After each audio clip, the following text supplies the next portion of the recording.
Miracles TV நேயர்களுக்கு வணக்கம். என்னோட தோழி இன்னைக்கு பண்ற அலப்பறையை பத்தி தான் பார்க்க போறோம். எல்லாருமே ஆபீஸ் வந்தாச்சு. இந்த அவதாரத்தை தவிர இவ வந்ததுக்கு அப்புறம் இவ பண்ற சேட்டைகளை பார்த்து சிரிக்கலாம். அதுக்கு முன்னாடி ஐயோ சாமி அப்படிங்கிற கோட்டச்சாமி பொங்கலுக்கு என்ன செஞ்சாரு அப்படின்னு பார்க்கலாமா? அது பார்க்கறதுக்கு முன்னாடி ஒரு சூப்பர் சேனலை பத்தி பார்த்தலாம். சமையல் பத்தி நூத்துக்கணக்கான வீடியோக்களை போட்டிருக்காங்க. ஏகப்பட்ட பிளேலிஸ்ட்ல ரகம் வாரியா விதவிதமான தலைப்புகள்ல வீடியோக்களை பிரிச்சு போட்டிருக்காங்க. நமக்கு வேண்டியதை கிளிக் பண்ணி பார்த்துக்கலாம். உலக தமிழா அப்படிங்கிறது சேனலோட பேரு. சேனலோட லிங்க் டிஸ்கிரிப்ஷன்ல இருக்கு. கிளிக் பண்ணி பாருங்க. பிடிச்சிருந்தா சப்ஸ்கிரைப் பண்ணி சப்போர்ட் பண்ணுங்க. இப்ப வாங்க நம்ம வீடியோக்குள்ள போலாம். இத நான் சொல்றதை விட அவன் எப்படி மாடுலேஷனோட சொன்னான் அப்படின்னு பார்க்கலாமா? கொஞ்சம் பொறுங்க. கொஞ்சம் வளையமா ரிங் விட்டுக்கிறேன். அப்பதான் பிளாஷ்பேக் எஃபெக்ட் இருக்கும். அது ஒரு மாட்டு பொங்கல். உலக புகழ் பெற்ற அலங்காநல்லூர் ஜல்லிக்கட்டு நடக்கிற இடம். அங்க ஜாயிண்ட் சைஸ்ல பெரிய பெரிய கொம்போட அந்த காளை மாடு, அந்த கொம்பு சீவப்பட்டு செம்ம ஷார்ப்பு.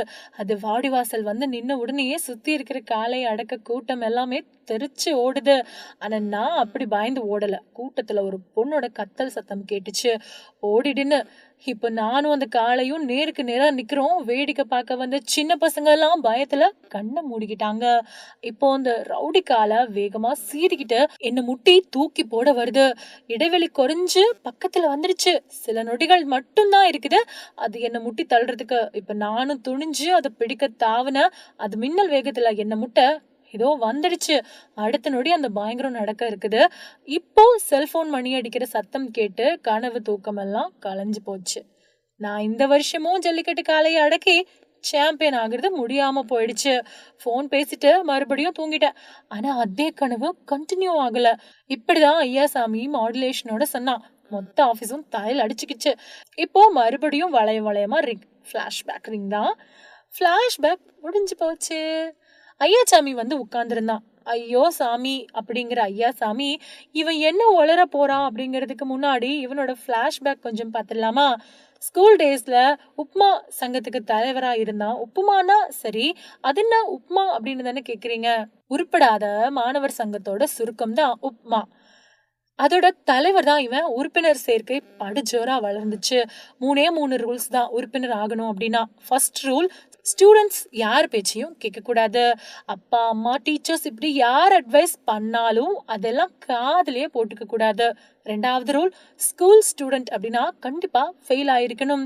காலேஜ் ஸ்டூடெண்ட் அப்படின்னா அரியர்ஸ் வச்சிருக்கணும். 3வது ரூல், சங்கத்தை வளர்க்க முதல்ல சொன்ன 2 தகுதியோட இருக்கிற மத்தவங்களை சங்கத்துல சேர்த்து விடணும். இவ்வளவுதான் ரூல்ஸ். படு ஸ்பீடா சங்கம் வளர்ந்துச்சு. இதுக்கு சப்போர்ட் பண்ற மாதிரி மத்த சங்கமும் ஆரம்பிச்சா. அத பத்தி எல்லாம் அப்புறமா சொல்றேன். இவன் பெரியவங்களை பார்த்தா கால்ல இருக்கிற செருப்பை கழட்டி கொஞ்சம் தண்ணி குடிக்க கேப் ஆயிடுச்சு. அதுக்குள்ள தப்பா நினைச்சிடாதீங்க. இவன் பெரியவங்களை பார்த்தா கால்ல இருக்கிற செருப்பை கழட்டி ஓரமா வச்சுட்டு அவங்கள கும்பிடுவான் அப்படின்னு சொல்ல வந்தேன். அதுக்கு போய் தப்பா நினைச்சிடாதீங்க. இப்போ அவன் வளர சரி பேச ஆரம்பிச்சிட்டான். சிகரெட் பிடிச்சது பாய்சனா? நாங்க என்ன பதில் சொன்னோம்? அவனே கேட்டுட்டு அவனே பதில் சொன்னான். இல்ல, நோ ப்ராப்ளம்.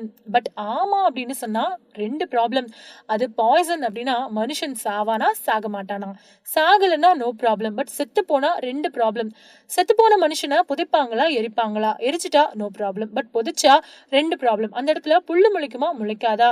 புல்லு முளைக்கல அப்படின்னா நோ ப்ராப்ளம். புல்லு முளைச்சிட்டா 2 ப்ராப்ளம். அது மாடு மேயுமா மேயாதா?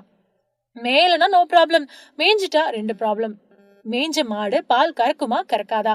கறக்கலன்னா நோ ப்ராப்ளம். கறந்துட்டா 2 ப்ராப்ளம். அத மனுஷன் குடிப்பானா மாட்டானா? குடிக்கலனா நோ ப்ராப்ளம். பட் குடிச்சிட்டா 2 ப்ராப்ளம். அந்த பால் பாய்சன் ஆகுமா ஆகாதா? ஆகலன்னா நோ ப்ராப்ளம். ஆயிடுச்சுன்னா 2 ப்ராப்ளம் அப்படின்னு சொல்லிக்கிட்டே போனான். ஐயோ மறுபடியும் முதல்ல இருந்தா போதுண்டா ஐயாச்சாமி அப்படின்னு சொல்லிட்டு எனக்கு தலை கிர்ன்னு சுத்துச்சு. இவனும் மொக்க போட்ட திருப்தியோட கிளம்பி போறதுக்கும் என்னோட ஃப்ரெண்டு மாறு விஷயத்துல உள்ள வர்றதுக்கும் சரியா இருந்துச்சு. புலன் விசாரணை படத்துல வர மாதிரி பெரிய கோட்டெல்லாம் போட்டுக்கிட்டு ஜேம்ஸ் பாண்ட் மாதிரி தொப்பி கருப்பு கூலிங் கிளாஸ் எல்லாத்தையும் போட்டுக்கிட்டு வந்துச்சு. பெரிய டிடெக்டிவாம். உள்ள வந்ததும் கண்ணாடியை கட்டாம சேர்ல இடிச்சுக்கிச்சு. ஐயோ அம்மா! கருப்பு கண்ணாடியை கட்டாம சேரை தடவி பார்த்து உட்காந்துச்சு. என்ன வேஷம் அது அப்படின்னு கேட்டேன். உடனே அது ஷ், சத்தம் போடாம ரகசியமா பேசணும். என்ன நாய் துரத்துச்சு, இல்லைன்னா மாடு முட்டை வந்துச்சுல, அதுக்கு காரணமா இருந்தவங்கள புலன் விசாரணை செஞ்சு கண்டுபிடிச்சிட்டேன். குற்றவாளிய நெருங்கிட்டேன் அப்படின்னு அள்ளி விட்டுச்சு. எங்கேயோ கேட்ட குரல். ஃப்ளாஷ்பேக்ல தெரிஞ்சிட போகுது. கொஞ்சம் பொறுங்க, வளையம் வளையமா ரிங் விட்டாதான் ஃப்ளாஷ்பேக் எஃபெக்ட் இருக்கும். வீட்ல நான் இல்லாதப்போ லோன் சாங்ஷன் பண்ற ஆஃபீஸர் அப்படின்னு சொல்லி அம்மா கிட்ட வந்து இதை விசாரிச்சிருக்கு. அதே புலன் விசாரணை கோட்டு, தொப்பி, கருப்பு கண்ணாடி. நான் வந்ததும் ஓடி போயிடுச்சு.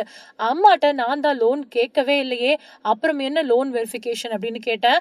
லோன் வெரிஃபிகேஷன் சொல்லிட்டு இது என்ன கேட்டுச்சு அப்படின்னு கேட்டா, நாய் குறைக்கிற மாதிரியே சத்தம் வர கேசட் போட்டேன். கேசட்ல நாய்கள் ஜாக்கிரதைன்னு போர்டு இருக்கு. ஆனா வீட்ல எல்லாம் கிடையாது. இவ வேற எங்க ஒளிஞ்சிருக்கான்னு தெரியல.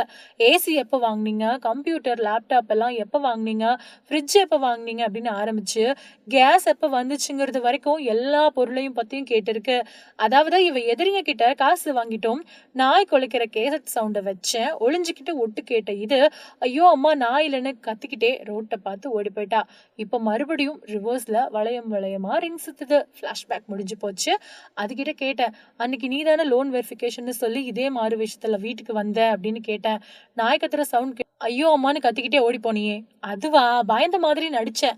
நீ பாராட்டுன, ஆமா அது நான் தான். பாராட்டலனா அது நான் இல்லையே.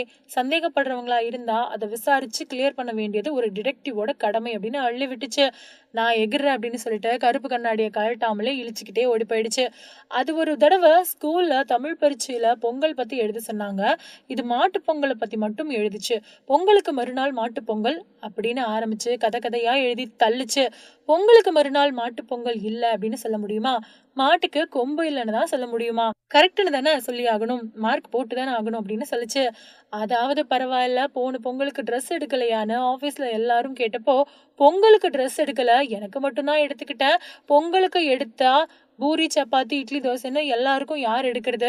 அது தவிர பொங்கலோட சைஸ் தெரியாம எப்படி ட்ரெஸ் எடுக்க முடியும் அப்படின்னு இவ சொன்னதை கேட்டு மொத்த ஆஃபீஸும் தலையிலேயே அடிச்சுக்கிச்சு. டிஸ்கவுண்ட் தேடி கடை கடையா என்னையும் இழுத்துக்கிட்டு போச்சு. ஒரு கடையில டிஸ்கவுண்ட் இருக்குன்னு சொன்னாங்க. இது எக்ஸ்ட்ரா டிஸ்கவுண்ட் வேணும்னு சொல்லி சண்டை போட்டுச்சு. அங்கேயே தரையில உருண்டு அழுது ஆர்ப்பாட்டம் செஞ்சு டிஸ்கவுண்ட் எக்ஸ்ட்ரா கேட்டு வாங்கிடுச்சு. தரை சுத்தமா இருந்ததும் அழும்போது கண்ணில் தண்ணி இல்லை அப்படின்றதும் வேற விஷயம். இது செஞ்சு அலப்பறைய பார்த்து கூட்டம் கூடினதை பார்த்து மிரண்டு போன கடைக்கார ஓனரு, மத்த வியாபாரம் கிடக்கூடாது, இவ கேட்கிற டிஸ்கவுண்ட் கொடுக்குறேன் அப்படின்னு சொல்லிட்டாரு. இவளுக்கு உடனே பேட் ஃபீலிங். இன்னும் கூட்டம் இருக்கிறப்ப வந்திருந்தா இன்னும் டிஸ்கவுண்ட் வாங்கியிருக்கலாமே அப்படின்னு சொல்லிச்சு. எனக்கு தான் மானமே போச்சு. இந்த பொங்கலுக்கு என்ன அலப்பறை செய்ய போகுது அப்படின்னு தெரியல. ஏற்கனவே கிறிஸ்மஸ்க்கு ஓசியில கேக் சாப்பிடவும் பிரியாணி சாப்பிடவும் பிளான் பண்ணிடுச்சு. அதை பத்தி எல்லாம் அடுத்த வீடியோவில் பார்க்கலாம். அது வரைக்கும் இணைஞ்சிருங்க. நன்றி, வணக்கம்.